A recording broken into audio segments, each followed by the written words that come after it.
다 함께 오른쪽 왼쪽 앞뒤에 있는 분들 인사드리겠습니다. 주님의 기쁨이 넘치기를 바랍니다. 주님의 기쁨이 넘치기를 바랍니다. 거룩한 주일 주님의 기쁨이 넘치는 우리 성도들 되시기를 축원합니다. 오래전 오스트레일리아 시드니에서 한 죄수가 감옥을 성공적으로 탈출한 그런 이야기가 있습니다. 그는 형무소 앞에 차가 오는 것을 보고 순회하는 그 차 트럭 바닥에 이렇게 숨어 들어가게 됩니다. 바닥에서 간신히 붙잡으면서 바짝 붙어 있었습니다. 그 트럭이 형무소 밖으로 나오는 동안 필사적으로 매달려 있다가 얼마 후 트럭이 멈춰서게 되었을 때 그 죄수는 땅바닥에 떨어져서 몸을 굴려서 드디어 자유의 몸이 되었습니다. 하지만 불행히도 거기는 자신이 첫 번째 형무소에서 5마일 떨어진 다른 형무소 마당에 떨어진 것을 알게 되었습니다. 그런 일이 일어나리라고는 예상치도 못했던 일이었습니다. 우리는 감옥에 있지는 않지만 생각의 감옥에 갇혀 사는 경우가 많습니다. 사실 한 곳에 너무 오래 있게 되면 매너리즘에 빠지게 되고 이 세계가 전부인 줄 알아요. 우물한 개구리가 되기 쉽습니다. 사고방식도 굳어지게 됩니다. 그래서 그런 생각의 감옥에서 벗어나기 위해서 우리는 끊임없이 훈련해야 됩니다. 사도 바울은 감옥에 갇혀 있었습니다. 근데 그 감옥에서도 그는 기쁨이 있었고 감사가 있었고 은혜가 넘쳤어요. 사람들은 그를 감옥에 가둬두었지만 그는 그 생각의 감옥에 갇히지 않았습니다. 그의 영혼은 자유로울 수가 있었던 것입니다. 이제 우리 교회가 코스타리카 단기 선교 한 달 앞으로 다가오게 되었습니다. 해외로 가는 선교팀이 있고 또 보내면서 서포트하는 그런 팀이 있습니다. 이 모두가 주님 앞에서 우리의 바운더리를 넘어서고 우리의 생각의 감옥으로부터 넘어서는 귀한 훈련의 기회가 될 줄로 믿습니다. 가는 분들이 있고 또 기도하며 후원하는 분들 모두가 한 팀이 되어서 우리의 사역 주님께서 은혜 내리실 줄로 믿습니다. 우리가 선교하고 전도라는 두 단어가 있는데 어떤 차이가 있죠? 전도는 동일 문화권에 하는 말씀을 전할 때 전도다 이렇게 얘기합니다. 근데 일반적으로 선교라고 할 때는 다른 문화권에 복음을 전하는 것, 이것을 통틀어서 선교다 이렇게 얘기하게 됩니다. 근데 우리가 왜 전도와 선교를 하게 됩니까? 그것은 바로 천국이 이 땅 위에 임하게 하기 위해서입니다. 하나님의 나라가 이 땅에 임하게 하기 위해서. 그러면 바로 그때는 언제가 되어야 되는 것입니까? 오늘 말씀 1절을 다 같이 읽어보겠습니다. 그때 세례 요한이 이르러 유대 광야에서 전파하여 말하되, 그때 세례 요한이 이르렀다 이렇게 말씀하는데 그때는 언제일까요? 당시에 이스라엘은 어떤 상황이었습니까? 로마의 식민지 지배를 받고 있던 그런 상황이었습니다.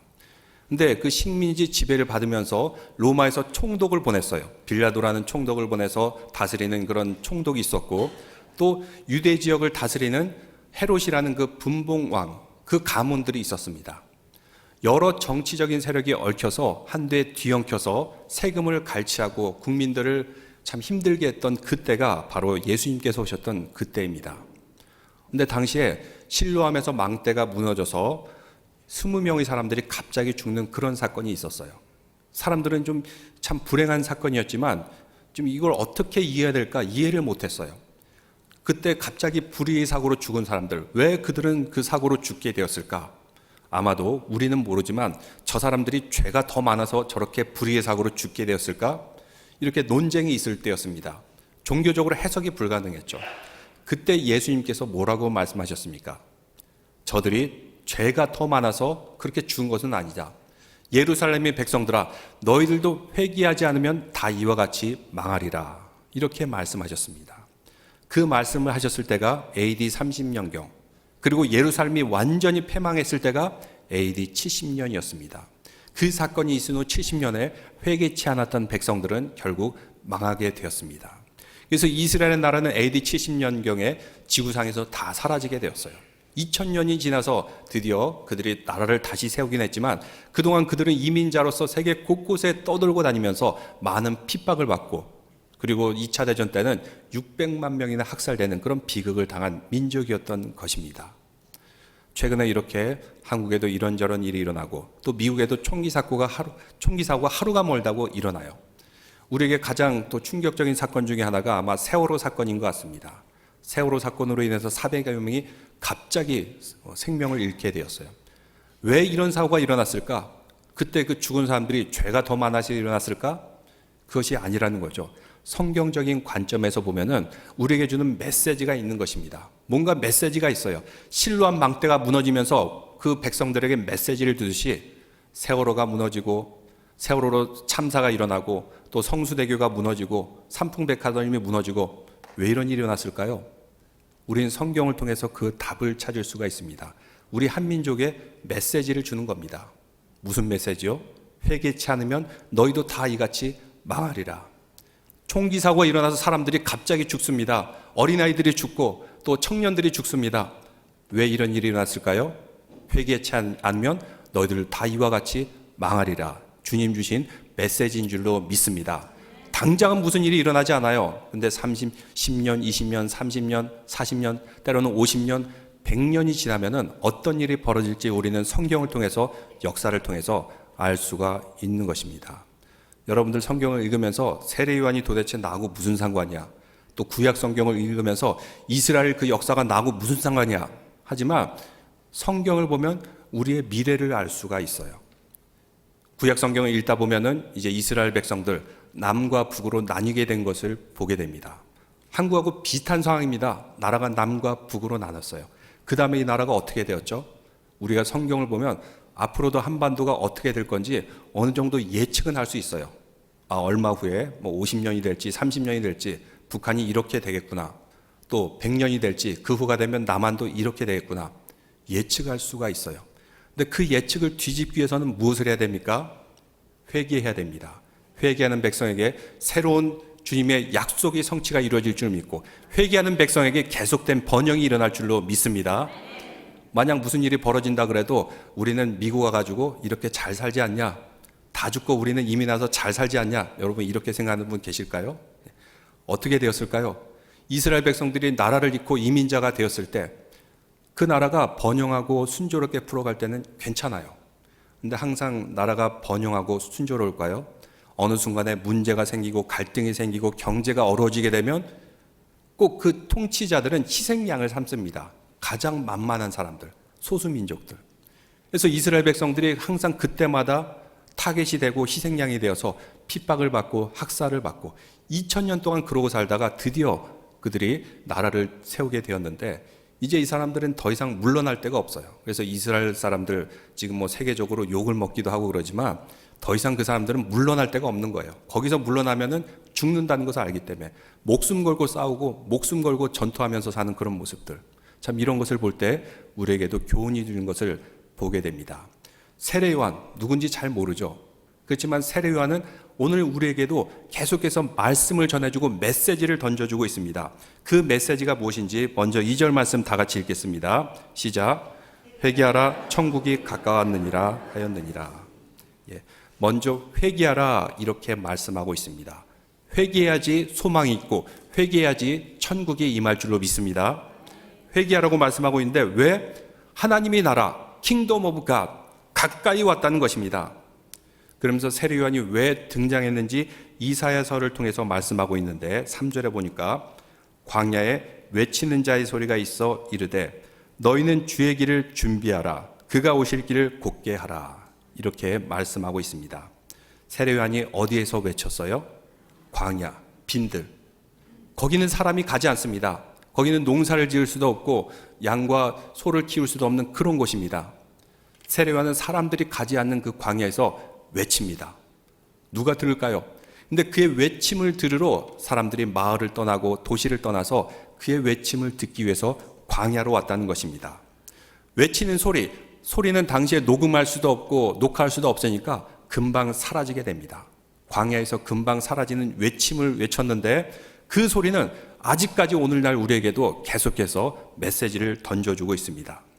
그러면서 그가 어떤 사명을 가지고 있었는지 말씀하고 있는데 미션 스테이트먼트라는 말이 있죠. 회사나 우리 개인이 삶의 삶에 있어서 뭔가 미션 스테이트먼트가 있을 것입니다. 왜 이 회사가 존재하나? 왜 우리가 이 땅에 살아가나? 우리 모두에게는 미션 스테이트먼트가 있어야 될 줄로 믿습니다. 그 미션을 성취하기 위해서 우리는 이 땅에 오게 된 것입니다.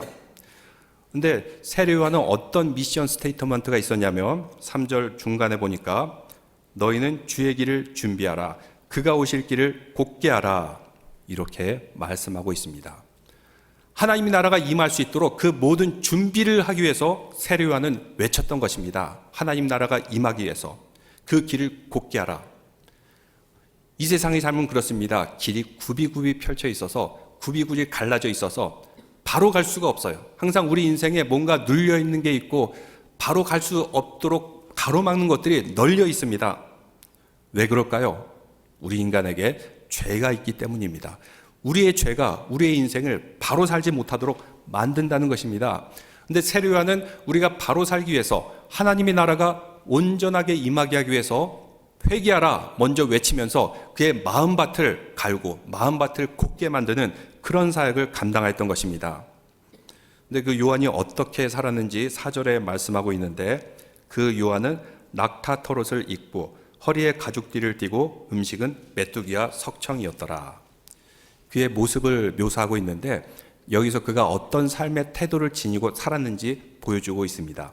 먼저 낙타 털옷을 입었다는 것은 이제 광야 지역에 가면은 낮에는 뜨겁고 그리고 밤에는 굉장히 추워집니다. 기온이 급격하게 내려가요. 그래서 이불이 없기 때문에 세례 요한은 낙타 털옷을 입고 그 추운 그 밤을 지새게 되었던 것입니다. 그리고 허리에 가죽띠를 띄었다는 것은 이 띠를 띄었다는 것이 상징하는 것은 언제든지 이동할 준비가 되었다는 것입니다. 언제든지 하나님께서 가라는 그곳에 갈 준비가 되었던 사람이다. 그리고 음식은 메뚜기와 석청이었더라. 사실 오늘날 앞으로 미래의 식량이 곤충이다 이렇게 얘기합니다. 메뚜기, 귀뚜라미, 이 미래의 식량으로서 고단백질로서 아주 몸에 좋은 거다. 이거를 뭐 가공해서 앞으로 식량으로 먹어야 된다. 그런 것도 본 적이 있는데 사실 세례 요한이 메뚜기와 석청을 먹었던 것은 먹을 것이 없었기 때문에 그냥 주워 먹었던 것입니다. 그때마다 곤충들을 먹었던 그런 모습. 그는 아주 단순한 삶을 살았고 그리고 겸손한 삶을 살았다는 것을 보여주고 있습니다. 좀 없이 살았어요. 그래서 이 말이 뜻하는 것이 하나님의 말씀을 전하기 위해서는 없이 살아라. 그런 메시지가 아니라 없더라도 풍족하지 않더라도 하나님의 말씀을 전하는 것은 멈춰서는 안 된다라는 그런 메시지를 던져주고 있는 것입니다. 나는 없으니까 나는 할 수 없으니까 그냥 그대로 사는 것이 아니라 비록 없고 능력이 안 되더라도 하나님의 말씀은 광야에 나가서라도 전해야 된다라는 것을 세례 요한을 통해서 우리가 알 수가 있습니다. 근데 그 광야에서 말씀을 전하니까 어떻게 됐습니까? 5절 말씀에 보니까 이때 예루살렘과 온 유대와 요단강 사방에서 다 그에게 나아왔다. 수도인 예루살렘 그리고 온 유대 곳곳에서 그의 말씀을 들으러 광야로 오게 되었던 것입니다. 사실 오늘날 이렇게 교회를 짓는데 가장 중요한 요소 중에 하나가 로케이션, 위치가 중요하다 그러는데 정말 위치가 중요해요. 비즈니스를 할 때도 그렇지 않습니까? 근데 외진 곳에 있는 교회나 외진 곳에 있는 비즈니스도 잘 되는 곳이 있어요. 아주 탁월하거나 뛰어나면. 근데 그것이 쉽지가 않은 거죠. 세례 요한은 광야에서 그냥 외치는 소리로서 계속해서 회개하라 천국에 갖고 왔니라 말했더니 이 소문을 듣고 곳곳에서 와서 그의 말씀을 들으러 나왔다는 것입니다. 근데 그 중에서 온 사람들이 어떤 사람들이었냐면 7절에 요한이 많은 바리새인들과 사두개인들이 세례 베푸는 데로 오는 것을 보고 이르되 독사의 자식들아 누가 너희를 가리켜 임박한 진노를 피하라 하더냐. 예수님과 끊임없이 부딪혔고 예수님으로부터 끊임없이 책망을 받았던 바리새인들과 사두개인들, 이 사람들조차 세례 요한의 말씀을 들으러 나왔다는 것입니다. 근데 이들은 어떻게 살았을까요? 그들은 여러 가지 종교적이고 정치적인 율법을 만들어 놓고 모든 백성들에게 이런 율법을 짐을 지었어요. 이것을 지키지 않으니까 너희들은 죄인이다. 너희들은 심판받을 것이다. 하면서 사람들로 하여금 시험을 들게 했던 사람들입니다. 이런 사람들이 회개하러 나온다 하니까 사도 요한이, 세례 요한이 이런 사람들도 그냥 받아들일 수가 없었던 것입니다. 그들로 하여금 독사의 자식들아. 욕이 많은데 왜 하필이면 독사의 자식들이라고 했을까요? 독사는 독을 뿜어내요. 그 독이 사람을 죽이게 됩니다. 그들의 입에서 나오는 말, 그들이 만들었던 법들, 이것에 의해서 사람들이 살기 좋게 만들어진 것이 아니라 오히려 사람들의 영혼을 죽이는 일을 했다는 것입니다. 너희들은 큰 잘못을 한 사람들이다. 어떻게 너희가 이 임박한 진노를 피하라 하느냐? 너희들 때문에 이 나라에 지금 심판이 임하게 되었는데 하면서 세례 요한이 그들에게 독한 말을 쏟아내는 것을 볼 수가 있습니다. 그래도 그들에게 희망이 있습니다. 무엇이 그들에게 희망을 가져다 줄까요? 8절에 보니까 그러므로 회개에 합당한 열매를 맺고, 회개하라는 것입니다. 회개하는 자에게 소망이 있다는 것입니다. 회개를 한문으로 둘로 나눠보면 후회하다는 뜻을 가지고 있어요. 우리가 살다 보면 후회하는 것이 있죠. 그때 그러지 말걸, 그때 그랬으면 안 되는 걸. 근데 회개는 이렇게 후회하는 것에서 멈춰서는 것이 아니라 완전히 돌아서는 것입니다. 삶을 바꾸는 것입니다.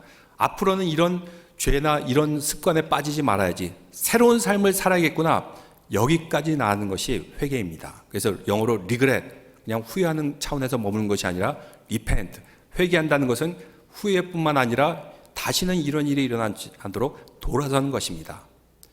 후회에 머물고 있으면 그에게는 소망이 없어요. 후회는 그의 생각과 기억이 과거에 머물게 됩니다. 그런데 회개하는 사람은 미래를 향하게 됩니다. 하나님께서 주실 약속, 나의 변화된 삶, 그리고 천국을 향해서 계속해서 변화하고 전진하는 삶, 이것을 회개라고 합니다. 근데 회개는 그냥 회개합니다, 제가 잘못했군요, 여기서 멈추는 것이 아니라 삶 속에서 열매가 나타나야 된다는 것입니다. 삶에 분명히 하나님의 뜻이 드러나야 돼요. 예수님께서 이렇게 말씀하셨죠. 성경에도 나오지만 성령의 열매를 맺어라. 성령의 열매 9가지. 사랑과 희락과 화평과 오래 참과 자비와 양성과 충성과 온유와 절제. 이 열매를 맺어야 되는데 어떻게 맺어요? 성령이 함께할 때만 이 열매를 맺을 줄로 믿습니다. 회개하는 사람에게 성령이 임하게 되고 하나님 나라가 임하게 되고, 그람을 통해서 우리는 회개의 열매를 하나둘씩 맺어갈 수가 있는 것입니다. 그러면 그 열매가 무엇입니까? 여러분 3장 위에 보면은 조그만 글씨로 누가복음 3장 1절에서 18절 말씀, 요한복음 1장 19절에서 28절 말씀, 이렇게 오늘 말씀이 구체적으로 설명되어 나와 있어요. 회개에 합당한 열매를 맺기 위해서는 옷 2벌 있는 자는 1벌을 나눠줘라. 음식 있는 자들은 먹지 못하는 사람들을 위해서 나눠줘라. 이렇게 삶이 구체적으로 실천하라, 이렇게 말씀하고 있습니다. 참 우리 교회 많은 은혜와 축복을 부으셔서 우리가 홈리스를 위해서, 또 난민들을 위해서, 또 선교지를 위해서 우리 참 많은 좋은 일들을 하신 분들이 계세요. 이렇게 나눠주고 섬기는 모습이 바로 회개의 열매일 줄로 믿습니다. 뭔가 우리가 행동으로 나가야 돼요. 그들을 사랑한다는 것이 우리의 실천적인 삶으로 나아가야 된다는 것입니다. 베품과 섬김으로 열매를 맺어야 됩니다. 제가 지난번에 코스타리카 갔을 때 보니까 참 거기가 고산지대이기 때문에 종종 벼랑이 있어가지고 참 위험한 지역이기도 합니다. 아이들이 놀기에 참 위험해요. 또 한 번은 쭉 지나가니까 종종 공원을 볼 수가 있어요. 조그만 공원들이 있는데 거기에 사람들이 나와 있어요. 근데 어떤 소녀를 보는데 한 나이는 17, 8살 정도 돼 보이는 그런 소녀인데 몰골이 완전히 그 소위 말하는 영화에 나오는 좀비와 같은 그런 몰골을 하고 있어요. 얘가 죽었는지 살았는지 모를 정도의 아주 그 비참한 몰골을 하고 있더라고요. 왜 저 소녀가 공원에 나와 있을까? 눈은 퀭하고 정말 힘이 없어 보이고 살았는지 죽었는지 모를 그럴 정도. 말기암 환자라서 그럴까? 아니면 에이즈 말기 증상이라서 그럴까? 참 그런 안타까움이 있었습니다. 그들의 죽어가는 몸과 육신과 정신, 이런 모든 것들을 보여주는 것 같았어요. 오늘 헐리우드 영화 보면 좀비 영화들 종종 볼 수가 있습니다. 여러분 재밌게 보십니까? 아마 쳐다도 안 볼 거예요. 왜 저런 영화가 나왔나? 저거 누가 보나? 한국에도 몇 년 전에 좀비 영화가 나올 때 다들 말렸다 그래요. 저 재미없는 거, 저 이상한 거 누가 보겠나? 근데 막상 좀비 영화 만들었더니 막 흥행에 대박을 거두게 되었어요. 왜 좀비 영화가 저렇게 흥행에 대박을 거둘 수 있나? 근데 영화를 제작하는 사람들이 아주 기가 막힌 심리의 전문가들이에요. 막대한 돈을 들여서 만들고 막대한 수익을 창출하는데 그냥 만들까요? 인간의 모든 그 심리적인 내면적인 것, 그리고 오늘날의 트렌드, 이런 모든 것들을 다 분석해서 만드는 거예요. 그래서 영화 스토리가 좀 어떨 때 보면 비슷비슷해 보이는데 그게 다 이렇게 이유가 있는 겁니다. 왜 좀비 영화가 나왔을까? 사실 그 좀비 영화를 보면은 주인공이나 몇몇 인물들이 좀비를 피해서 막 도망 다닙니다.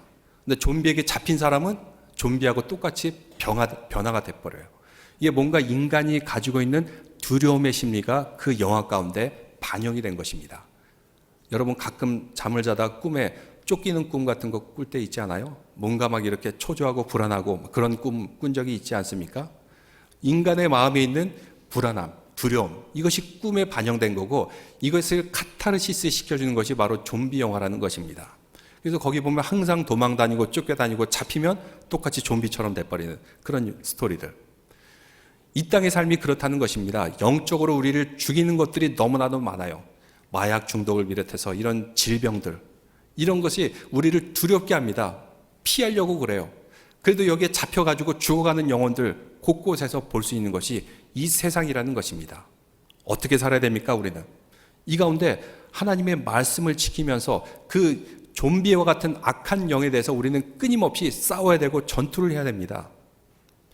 구세군을 창출한 그 윌리엄 부스라는 사람이 있는데, 그가 어느 날 뉴욕을 걷고 있는데 뉴욕의 네온 사인들이 막 반짝반짝거리는데, 마치 그 모습이 뭐냐면 지옥의 불마차가 막 다니면서 영혼들을 다 그 지옥의 불마차에 태워가서 지옥으로 끌고 가는 그런 환상을 보게 되었어요.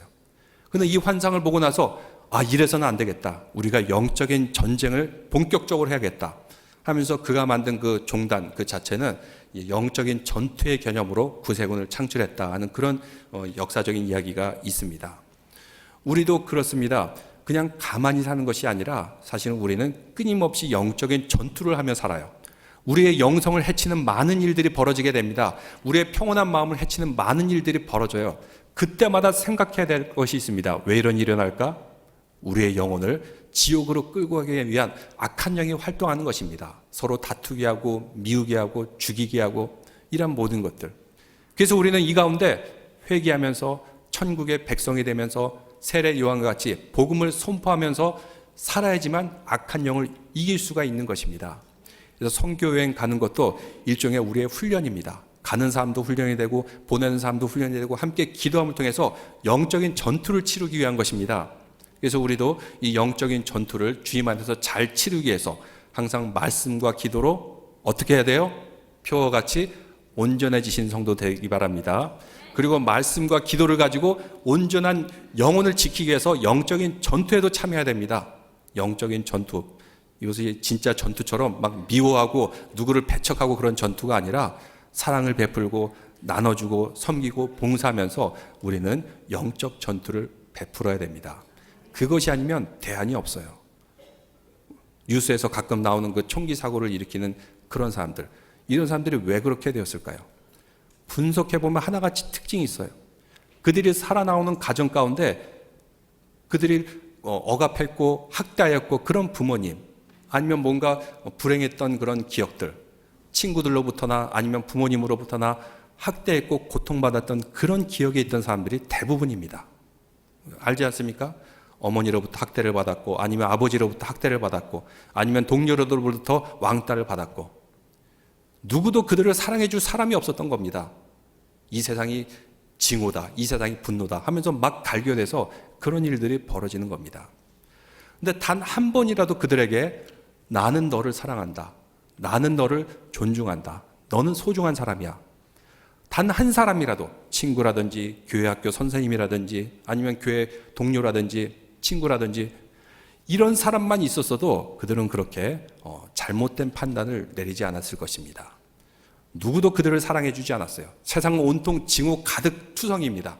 그래서 그들은 그 분노를 뿜어내기 위해서 총을 가지고 무작위로 아무데나 이렇게 사람을 죽이면서 사살했던 것입니다. 그들은 무작위로 누구를 가리지 않고 세상을 분노하기 때문에 막 총을 뿌려대며 징후를 뿌려대는 거예요. 그러면 이런 세상에 어떻게 해야 하나님의 나라가 임할 수 있을까요? 그들이 무작위로 총을 뿌려대면서 사람을 죽일 때 우리는 무작위로 사람들을 택하면서 사랑을 베풀고 은혜를 베풀고 또 주님의 섬김의 손을 베푸는 것만이 대안입니다. 그 외에는 대안이 없어요. 그래서 우리는 전도해야 되고 섬겨야 되고 사랑해야 되고 섬겨야 되고 베풀어야 되고, 우리는 무작위로 이렇게 베풀고 섬겨야지만 이 세상은 주님께서 지켜주는 세상이 될 줄로 믿습니다. 그래서 우리는 선교하고 전도하는 것입니다. 10절 말씀 보니까 같이 한번 읽어보겠습니다. 이미 도끼가 나무 뿌리에 놓여 있으니 좋은 열매를 맺지 아니하는 나무마다 찍혀 불에 던지우리라. 이 말씀은 뭐냐면 너 지금 회개하지 않아? 그럼 이미 때는 늦었다. 이미 그 도끼가 나무를 찍으려고 지금 서슬퍼렇게 기다리고 있다. 우리의 영혼이 이런 상태라는 것입니다. 우리의 사회와 국가와 민족이 이런 상태라는 것입니다. 실로암 망대가 무너졌어요. 회개의 경고입니다. 40년 후에 나라가 망했어요. 우리가 세월호 참사가 있었고 삼풍백화점 붕괴가 있었고 또 곳곳에 총기 참사들이 일어나고 있습니다. 지금 당장은 무슨 일이 안 일어나지만 조만간 10년 후, 20년 후, 30년 후, 50년 후 뭔가가 일어날 수 있다는 징조입니다. 언제 회개를 해야 돼요? 그래서 우리는 지금 당장 회개를 해야 됩니다. 지금 당장 도끼가 그 나무 앞에 놓여 있다는 것입니다. 이 기회를 놓치면 회개할 수 있는 기회를 영원히 놓칠 수가 있는 것입니다. 사도 바울은 세례 요한은 이렇게 복음을 전도하고 회개하라 천국에 가까웠냐라 말했지만 또 그의 삶의 자세가 있었습니다. 어떤 자세로 이런 말씀을 선포했을까요? 11절에 나오는데 나는 너희로 회개하기 위하여 물로 세례를 베풀거니와 내 뒤에 오시는 이분은 나보다 능력이 많으시니 나는 그의 신을 들기도 감당하지 못하겠노라. 그는 성령과 불로 너에게 세례를 베푸실 것이요. 세례요한은 이렇게 아주 담대하게 선포를 했지만 그의 마음은 아주 겸손한 마음으로 선포했던 것입니다. 나는 예수 그리스도의 신을 들기조차 못하겠노라. 이것이 무슨 말일까요? 왜 신을 얘기했을까요? 당시에는 종들이 신발을 이렇게 풀었다가 벗겼다가 그리고 신을 들고 했던 그런 역할을 감당했습니다. 주인이 왔을 때 온통 흙바닥에 묻어가지고 지저분해진 신, 이것을 종이 들었다 놨다가 또 풀었다가 묶었다가 하는 그런 일을 감당하게 되었어요. 그러니까 세례 요한은 예수 그리스도께서 앞으로 천국의 복음을 선포하시는데 나는 이렇게 예수 그리스도의 종의 역할을 담당하리라 라는 겸손한 마음을 얘기해주고 있습니다. 우리도 그렇습니다. 우리가 선교를 갈 때 우리가 좀 잘 사는 나라 사람으로서 교만한 마음으로 갈까요? 우리가 좀 뭔가 가지고 있다고, 뭔가 더 많이 배웠다고 그들 앞에서 아주 거만하게 굴어야 될까요? 그렇지 않다라는 것입니다. 겸손한 마음으로 그들에게 말씀을 선포해야 된다는 것입니다. 우리 한민족이 어땠습니까? 불과 몇십 년 전만 해도 우리는 굉장히 어렵게 살았던 사람이에요. 폐허 가운데 있던 사람들입니다. 근데 그런 가운데서 참 일제시대를 거치면서 많은 선교사님들이 오셔서 헌신을 하셨어요. 미국의 많은 사람들이 기부를 했어요. 당시에 이제 세브란스 병원 같은 경우는 알렌이라는 그 선교사가 미국에서 자기의 선교 발표를 했더니 세브란스라는 사업가가 1900년도에 감동을 받았어요. 그때 그가 기부한 돈이 10,000불. 당시에 10,000불이면 오늘날은 거의 조 단위 정도 될 텐데 그렇게 엄청난 돈을 기부를 했어요. 그 사람뿐만 아니라 많은 사람들이 선교사님 통해서 기부하고 헌신하고, 그래서 한국 교회의 역사를 보면은, 이 선교 역사를 보면 마치 한국의 근현대사를 보는 것 같아요. 한국의 출판, 문화, 그리고 체육, 학문, 학교들, 이런 모든 것들 다 선교사님들이 해외에서, 미국에서, 또 호주에서, 영국에서 도네이션 받아가지고 엄청나게 학교를 지어내고 병원을 세우고 곳곳에 병원이 있지 않습니까? 기독교 정신으로 문화시설을 만들어내고 했던 것들. 그래서 한민족이야말로 다른 어떤 민족보다 복음의 빚진 자예요. 그래서 세계 선교에 미국 다음으로 한국이 많이 보낸다 그러는데 사실 한국에서 보내는 그 인구 대비 선교사를 보내는 비율은 한국이 최고예요. 왜 이렇게 많이 선교사를 보낼까? 때로는 이해 못할 때도 있지만 그만큼 우리 한민족이 많은 빚을 졌기 때문이에요. 그 빚을 졌기 때문에 우리는 그 빚을 갚기 위해서 선교하고 복음을 전하고 또 주님의 사역을 잘 감당할 줄로 믿습니다. 이민교회도 그렇고 선교지에 가는 것도 그렇고 이 모든 것이 복음의 빚진 자로서 우리가 갚아나가는 것입니다. 세례 요한은 겸손한 마음으로 이 사역을 감당했어요. 사람들이 몰려들어옵니다. 당시에 고위층이라 할 수 있는 바리새인 사두개인들이 몰려들어도 그는 겸손하게 사역할 수 있는 이유는 나는 예수 그리스도의 신발도 들지 못할 사람입니다. 종입니다. 이런 마음이 있었기 때문입니다. 미국 역사에 보면 레오나르도 다빈치와 같은 인물이 있었는데 세뮤엘 모스라는 사람이 있습니다. 그는 예일 대학교를 나오고 미술이 전공하고 싶어서 유럽에 가서 미술 전공을 하고 거기서도 많은 상을 받는 아주 뛰어난 미술가가 되었습니다. 나중에 고국으로 미국으로 들어온 후에 그는 대통령의 초상화를 그리며 화가로서의 명성을 날리고 있었어요. 근데 그는 그림을 잘 그릴 뿐만 아니라 많은 것들도 발명을 해냈습니다. 소방 호스, 이 물을 뿜어내는 것도 발명해내고, 또 건축을 하기 위해서 건물을 깎는 그런 깎는 기계도 발명해내고 많은 것들을 발명해냈어요. 그가 어느 날 뉴욕에서 그림을 그리고 있는데 편지 한 장을 받게 됩니다. 자신의 아내가 몸이 아프다는 것입니다. 이 편지를 받고 부랴부랴 고향으로 돌아갔더니 이미 아내는 죽어서 무덤에 묻힌 상태였어요. 그 비통함을 감출 수가 없었는데 이것을 극복하기 위해서 어떻게 하면 사람들이 먼 거리에 있어도 빨리 소식을 주고받을 수 있을까 해서 만든 것이 바로 모스 부호, 모스 그 기계. 그래서 뚜뚜뚜 하면서 이렇게 전보를 치는 그 기계를 사실 그 모스가 발명해낸 것입니다. 1838년도에. 근데 사람들이 묻습니다. 당신은 어떻게 이런 놀라운 기계를 발명했습니까? 라고 했을 때 그는 이 기계를 발명한 것은 하나님께서 지금 이때 사람들에게 이 기계를 주고 싶어서 발명하게 되었습니다. 저는 다행히도 참 운이 좋게도 하나님께서 택한 바로 그 사람이 되어서 제가 이 기계를 발명해서 세상에 내놓게 되었습니다. 이렇게 겸손하게 고백하는 사람이었던 것입니다. 우리가 주님의 선교 일을 담당할 때, 또 교회 사역을 담당할 때, 또 주님의 일을 할 때마다 어떻게 우리가 이것을 할 수 있습니까?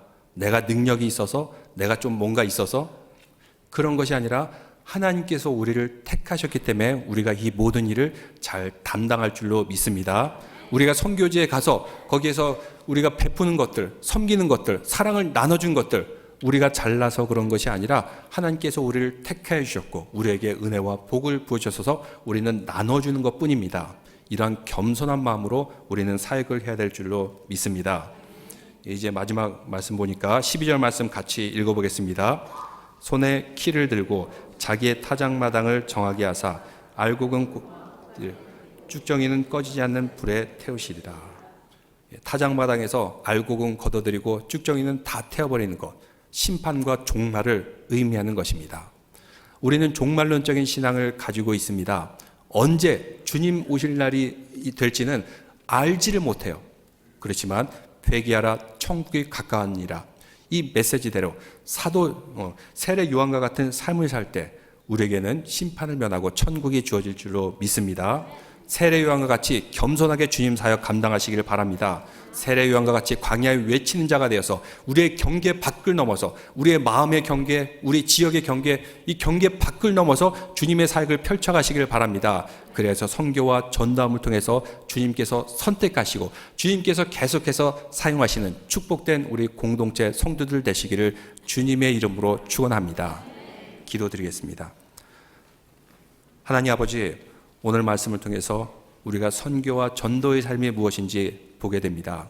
세례 요한과 같이 그의 삶을 아주 단순하게, 겸허하게, 겸손하게 삶을 통해서 주님께서 택하심을 받고 주님의 사명을 잘 감당하는 그 모습을 통해서 우리가 선교를 준비하며 또 우리 이민교회 성도들을 섬김에 있어서도 이러한 세례 요한 같은 겸손한 마음을 허락하여 주시옵소서. 그 말씀같이 회개케 하여 주시옵소서. 우리의 죄로부터 돌아서서 다시는 그 자리에 머무는 것이 아니라 새로운 삶을 살게 하여 주시고 어제보다는 오늘이, 오늘보다는 내일이 예수 그리스도의 삶을 담는 믿음의 성도들 되게 인도하여 주시옵소서. 예수 그리스도 이름으로 기도드리옵나이다.